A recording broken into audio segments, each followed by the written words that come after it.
Thanks for coming in, viewers. Senator Babet, Political Hulk. I'm Dr. JW. This is episode 9, when common sense became radical. When does ordinary become controversial? When literacy becomes radical? When strong families become unusual? When hard work becomes secondary? Perhaps the culture has already changed. You're crazy to do that. No way. Well, you're gonna hire this staunch Christian guy over here. No. Would unions happily appoint a free market libertarian as their shop steward? Would you do that, a free market libertarian? No, you wouldn't. Would the Greens hire this guy, a conservative Christian, to run their policy unit? Of course not. They wouldn't do that. Now, these cultural, I keep saying cultural vandals, but I just like that word. These cultural vandals want to make it illegal for a Christian school to insist that its teachers respect the biblical view on human sexuality, on marriage, and on faith. It's silly. This is the goal. The goal is to turn religious schools into hypocrisy factories. That's the goal. Force them to abandon their beliefs, the beliefs that have stood for literally thousands of years, so they can bow to secular fads that have only existed for 5 minutes. Secular fads. We've got to reject this overreach. It's crazy. Christian schools need to remain Christian, and parents need to regain authority over the moral and spiritual formation of their own children. We need education focused on really simple, basic things. I know it's going to sound radical, but education focused on literacy, numeracy, real science, honest history, character, excellence, and loving your country. Is that so hard? Is that so radical? My goodness, this Ralph guy is nuts. He's nuts. We need schools that form strong, wise, independent men and women, not compliant, ideological activists. It's no good.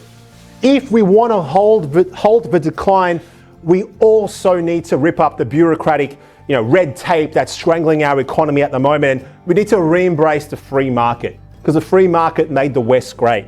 We live in a high-taxing nanny state at the moment, a state that treats adults like infants while regulating transactions, property, speech, and personal choice. That's what's going on. I'm going to be direct with you, and I think many of you might agree, probably. Let's see how we go. Taxation is theft. Would you agree or not?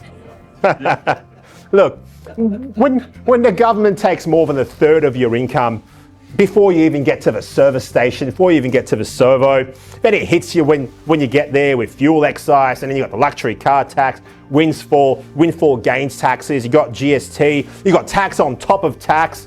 It's just stealing your wealth. It's too much. It's too much. I'm not opposed to paying tax, but what's going on right now is a bit extreme.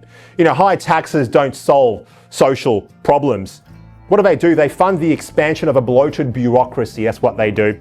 A bloated bureaucracy that produces very little tangible value. Viewers, Senator Babet argues that education should remain centred on literacy, numeracy, science, history, character and civic responsibility, while respecting the distinctive identity of faith-based schools. The speech then shifts to economy, arguing that excessive taxation, regulation and bureaucracy weakens families. It discourages enterprise and places unnecessary pressure on small businesses. He also criticises what it describes as crony capitalism, where political and corporate interests become aligned at the expense of ordinary Australians.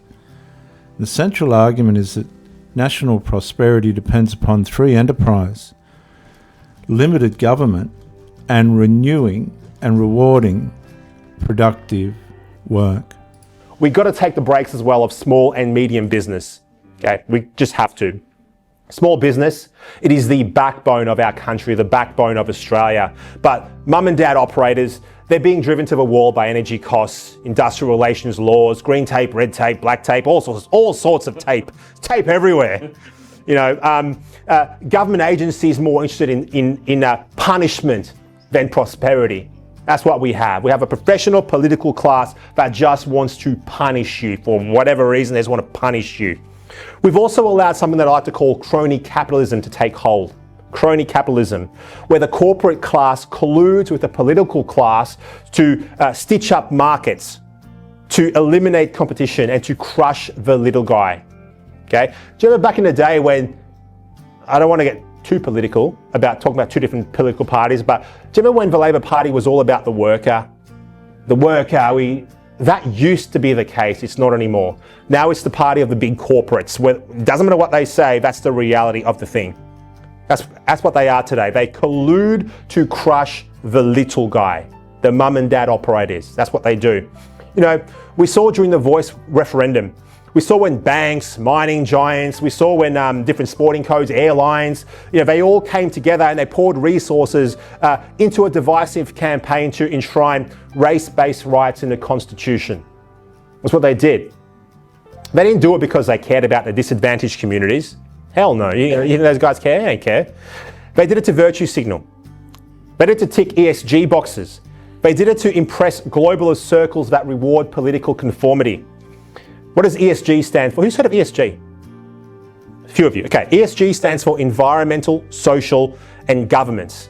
It was a weapon. It's a weapon. It was created by the United Nations and it's used by unelected investment funds and corporate activists to bypass democracy and enforce a progressive agenda. Think things like BlackRock, State Street, and Vanguard. Viewers, prosperity doesn't begin inside government offices. It begins where ordinary people are free to build, create, employ, and prosper.